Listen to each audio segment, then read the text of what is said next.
Hello mga ka-Pinoy, mga katambay, mga kahumis, magandang araw sa inyo. Sa mga kinilupalop ng mundo, magandang araw po, ako po si DJ Raketero. So ngayon po, magkakaroon tayo ng tutorial paano mag-slice ng chicken. Yan, so buo po itong manok dito na nakuha ko. So gagawin natin ay kakat natin siya. So kailangan natin ng, of course, chopping board. Yan. Kailangan din natin ng knife na matulis. Okay? So, maraming paraan ng pag-cut, pero tuturo ko yung mga basic na ginagamit ng mga cutlers na kaibigan natin o yung nagka-cut ng manok sa mga grocery store. Okay? Una, kailangan natin muna hugasan syempre yung manok. Okay? Kasi mamaya pag na-slice, hugasan ulit natin.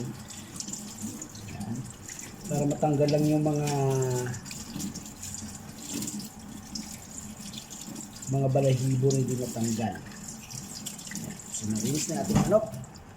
Ito na, ang ating gagawin ay slice natin siya into pang fry. Okay? So, kakat ko na lang yung cut na lang na ganyan. Ayan. So, una natin ay kakailangan natin slice muna dito sa pinakagilid. Okay? So, hindi po to animal cruelty ha. Ulam ito. Ayan. Okay? At pag nakuha na natin yung dito sa dalawang gilid, yan, cut natin siya dito kung saan makikita yung pinaka-picture. Yan. Yan. So, very simple lang siya guys. Ito na siya oh. Ito. So, ito na yung pang fried chicken natin. So, ito makikita nyo dito sa dulo, humpit ng manok, medyo may ano yan, yellow yan pagka binuksan mo. Kailangan tanggalin natin kasi hindi daw maganda lasa nun. Okay? So, kailangan na konti ingat lang. Yan. And then, pag in-slice na natin yung ating manok, okay, kunin lang natin yung pinaka legs. Yan. Depende yan. Kung gusto mo ng buong legs, yan. Sa mga mahilig sa mga wow legs, ito yan. So, pwede din namang leg lang, tapos yung picho yata tawag dito, oo. Hatiin natin into 4 pieces. Okay? So, 1,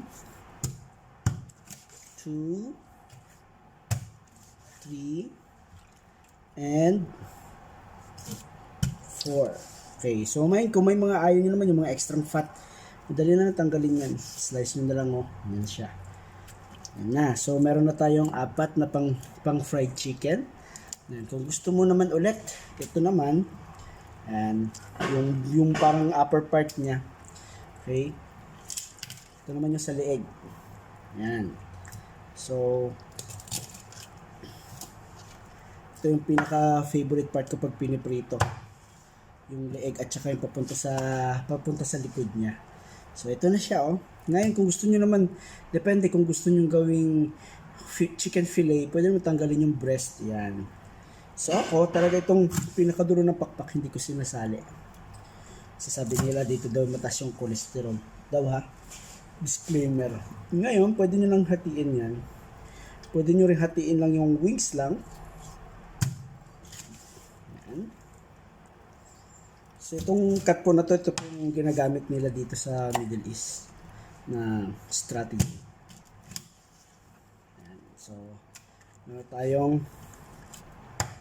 chicken breast. Okay. Ang manok po dito ay minsan ay parang nasa 7 dirhams per kilo. Yan. So, ayan na po ang ating tutorial for today.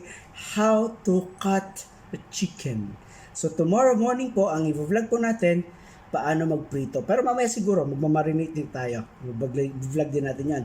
Once again, good day. God bless. Much love. Take care.